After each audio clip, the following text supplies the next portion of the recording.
süreçte de her ne kadar belediye başkanlığı noktasında farklı bir konumdaysak da merkezi yönetim olarak bunları da yine aynen devam ettireceğiz.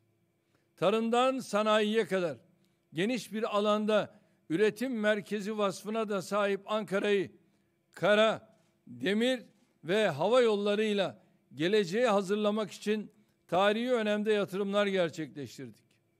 Geçtiğimiz günlerde son bölümünün de açılışını yaptığımız Ankara-Niğde otoyolu bunlardan biridir. Daha önce açtığımız Ankara-İstanbul ve Ankara-Konya hızlı tren hatları, yakında açacağımız Ankara-Sivas hızlı tren hattı, inşası süren Ankara-İzmir hızlı tren hattı bu yatırımlardan bazılarıdır. Sadece ülkemizin değil, dünyanın en değerli toplu, güzel, kullanımı rahat havalimanlarından olan Esenboğa'yı sıfırdan yapmışçasına yeniledik. Ankara'dan hangi istikamete doğru giderseniz gidin, vatandaşlarımıza sorunlu tüm noktaları çözülmüş, bölünmüş yollarıyla, yeşillendirilmiş çevresiyle hızlı ve konforlu seyahat imkanı sunduk. Şehir içinde de Ulaştırma Bakanlığımız ve mahalli idarelerimiz vasıtasıyla çok sayıda yol ve metro projesini şehrimize kazandırdık. Bu projelere karşı nasıl direnişler sergilendiğini, hangi yalan ve iftira kampanyalarının yürütüldüğünü daha dün gibi hatırlıyoruz. Halkçılık adına halk düşmanlığı, çevrecilik adına vandallık, insan hakları adına sapkınlık peşinde koşanlara rağmen ülkemizin her şehri gibi Ankara'yı da geliştirdik, güzelleştirdik. Yatırımlarımızı engellemek için canhıraş bir şekilde çalışanların şimdi bu hizmetleri büyük bir keyifle kullandıklarını da biliyoruz. Buna rağmen kimi eksikler, hatta yapılan kimi yanlışlar yok mudur? Elbette vardır.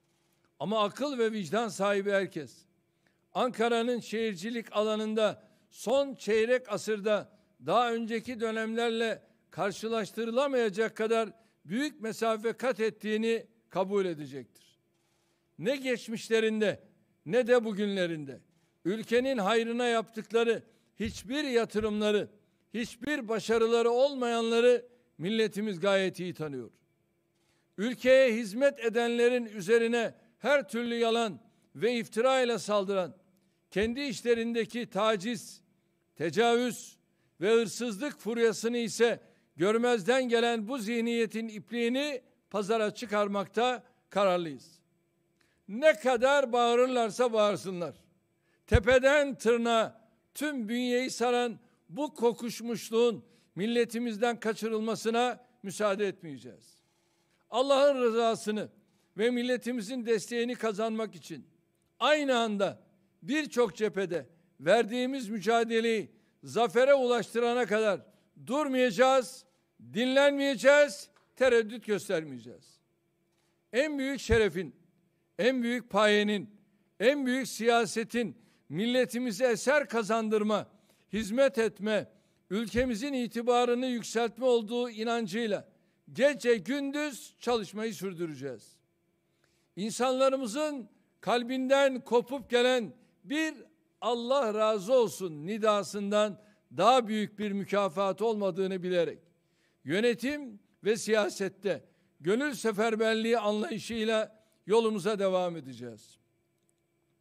Değerli arkadaşlar, biz Türkiye'yi eğitimden sağlığa, ulaşımdan enerjiye, spordan şehirciliğe kadar her alanda projelerle donatırken birileri çıkıp bunca yatırıma ne gerek var diyordu.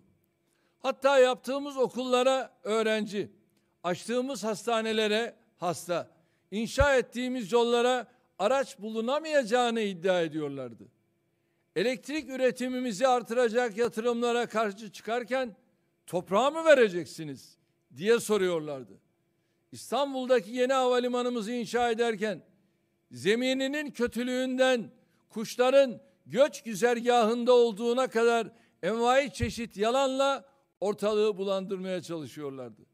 Halbuki şimdi açıp kuşların göç haritasına baktığınızda asıl güzergahın yeni havalimanı değil, eski havalimanı üzerinden geçtiğini görürsünüz. Yavuz Sultan Selim Köprüsü'nün inşaatını engellemek için atmadıkları takla kalmamıştı. Bir mahkeme kararını yanlış yorumlayıp bu proje artık 4 kuleden ibarettir diyerek zil takıp oynamaya kalktıklarını da unutmadık. Bizim yaptığımız yolların ne işe yaradığını öğrenmek istiyorlarsa gitsinler, sevdiklerine kavuşmak için direksiyon başına geçen vatandaşlarımızı sorsunlar. Bu yolların, tünellerin, köprülerin, viyadüklerin ne işe yaradığını anlamak istiyorlarsa gitsinler, ailesini geçindirmek için ömrünü yollarda harcayan kamyoncularımıza sorsunlar. Girsinler rastgele bir kamyoncu kooperatifine veya bir kamyoncu lokantasına, oradaki kardeşlerimize bu yollar geçmişte nasıldı, şimdi nasıl bir sorup öğrensinler. Hizmete açtığımız hastanelerin ne işe yaradığını gitsinler orada tedaviyi gören hastalara, onlar için dua eden yakınlarına, orada görev yapan sağlık personeline sorsunlar. İnşa ettiğimiz her barajı kimi zaman bölge halkını tahrik ederek, kimi zaman uluslararası kampanyalarla engellemeye kalkanlar da bunlardı. Şimdi geçirdiğimiz oldukça kurak dönemleri bu barajlarda tutulan sular sayesinde en az sıkıntıyla geride bırakıyoruz. Bu barajların ne işe yaradığını gitsinler evindeki musluğundan her açtığında tertemiz suyu akan insanımıza, tarlasını sulayarak ekmeğini kazanan çiftçimize sorsunlar. Evet, Karadeniz'de bulduğumuz doğal gaza bile sevinemeyecek kadar ülkesiyle ve milletiyle gönül bağı kopmuş bir sefil zihniyetten söz ediyoruz. Şimdi 2 yıl sonra inşallah altın madenimizi Söğüt'te çıkardığımızı görecekler. Orada da renk körlüğüne falan girebilirler. Ülkemizin büyüklüğünden, milletimizin potansiyelinden, insanımızın azminden habersiz bu anlayışa rağmen Türkiye 2023 hedeflerine ulaşacaktır. Gençlerimize 2053 vizyonlarını hayata geçirebilecekleri büyük ve güçlü Türkiye'yi miras bırakmak için ne gerekiyorsa yaptık, yapıyoruz, yapacağız. Geçtiğimiz 18 yılda ülkemize kazandırdığımız eserlerin ve hizmetlerin anlamını salgın döneminde daha iyi görüyoruz. Esasen dünya koronavirüs salgınıyla başlayan sağlık krizinin giderek daha derin ekonomik ve siyasi sarsıntılara evrildiği bir süreçten geçiyor. Türkiye bu tarihi dönüşüme altyapı bakımından gelişmiş, siyasi olarak güçlü, ekonomide hazırlıklı, sahada ve masada etkin olduğu bir dönemde yakalanmıştır. Ülkemiz artık ne marjinal gruplar öne sürülerek, ne muhalefet kullanılarak, ne dış kaynaklı yönlendirme mekanizmaları harekete geçirilerek yolundan döndürülebilir. Bunca yıldır devreye sokulan vesayet, darbe, suni kriz senaryolarının her alanda önümüze gizli açık takoz koyma gayretlerinin hiçbiri işe yaramamıştır. Milletimizle birlikte her engeli aştık. Her zorluğun üstesinden geldik. Her sınamadan alnımızın akıyla çıktık. İnşallah ok yaydan çıkmıştır ve hedefine doğru ilerlemektedir. Türkiye yeni küresel mimaride siyasi ve ekonomik olarak hak ettiğini mutlaka alacaktır. Biz tüm hesaplarımızı, tüm yatırımlarımızı, tüm projelerimizi buna göre yapıyoruz. Bölgemizde ve dünyada yaşanan her gelişme Türkiye'nin gücünü ve önemini teyit ve tahkim etmektedir. Bu hakikatler ışığında bizimle birlikte yol yürümek isteyen herkese gönlümüzde, kollarımızda açıktır. Ne Avrupa'yla, ne Amerika'yla, ne Rusya'yla, ne Çin'le, ne de bölgemizdeki diğer ülkelerle özel bir sıkıntımız, çözülemeyecek bir sorunumuz bulunuyor. Biz herkesle egemenliğimize, haklarımıza, hukukumuza, potansiyelimize saygı gösterilmesi şartıyla görüşmeye, konuşmaya, anlaşmaya, birlikte hareket etmeye hazırız. Türkiye gerçeğini siyasi ve ekonomik olarak büyük ölçüde kabul ettirdiğimize, kritik eşiği geçtiğimize inanıyorum. İnşallah bundan sonra işimiz çok daha kolay olacaktır. Değerli arkadaşlar, demokrasi ve kalkınma mücadelesi son durağı olmayan bir yolculuk gibidir. Yapılan her şey önemlidir. Ama daima önünüzde kat etmeniz gereken çok daha fazla mesafe vardır. Ülkemize kazandırdığımız Cumhuriyetimizin kuruluşundan sonraki bu en büyük atılımları bir sonraki adımların habercisi olarak görüyoruz. Bunun için ulaştırma başta olmak üzere her alanda yatırımlarımıza, projelerimize, icraatlarımıza ara vermeden devam ediyoruz. Reformları hedeflerimize uygun şekilde çıtayı sürekli yükselterek sürdürüyoruz. İnşallah 2021 yılı milletimize söz verdiğimiz gibi demokratik ve ekonomik reformlar yılı olacaktır. Bu konuda yapılan hazırlıkları en kısa sürede milletimizin ve meclisimizin takdirine sunacağız. Ekonomide maruz kaldığımız saldırılar ve salgın tedbirlerinin yol açtığı sıkıntıları en kısa sürede geride bırakmayı ümit ediyoruz. Yapısal reformları hızlandırarak içine hapsedilmeye çalışıldığımız faiz, kuz, enflasyon şer üçgenini kırarak üretim ve istihdam merkezli bir sistem kurmakta kararlıyız.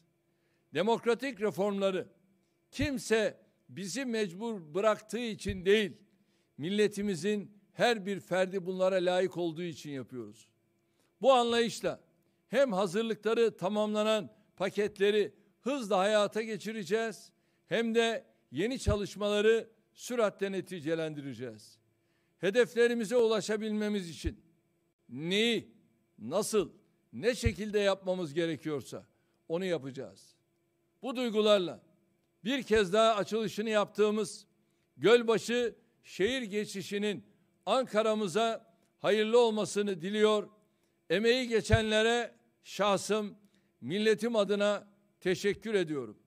Gazi Mustafa Kemal Atatürk'ün ve heyeti temsiliye üyelerinin şehrimize geliş tarihine denk gelen bu anlamlı açılışın Ankara'ya gerçekten hizmet edenlerle lafla vakit öğütenlerin farkını ortaya koyduğuna inanıyorum. Hepinize sevgilerimi, saygılarımı sunuyorum. Kalın sağlıcakla.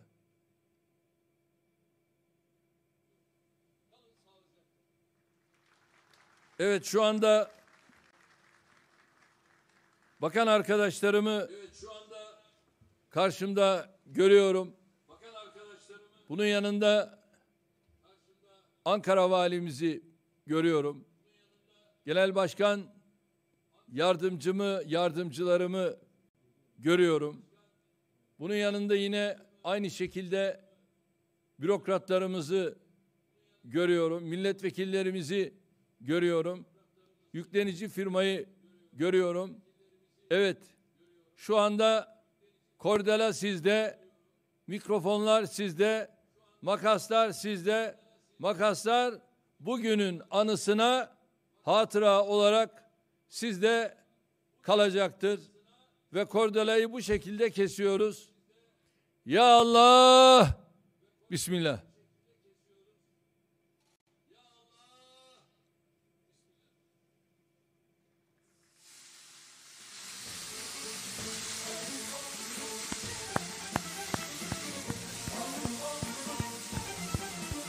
Sayın Cumhurbaşkanım, Ankara Gölbaşı'ndan saygılarımızı, sevgilerimizi iletiyoruz sizlere. Ankara Gölbaşı geçişinin Ankara'mıza, Gölbaşı'na, Türkiye'mize, ülkemize çok hayırlı hizmetler vereceğini buradan sizlere saygılarımızı, sevgilerimizi de bildiriyoruz. Sağ olun, var olun. Hayırlı olsun.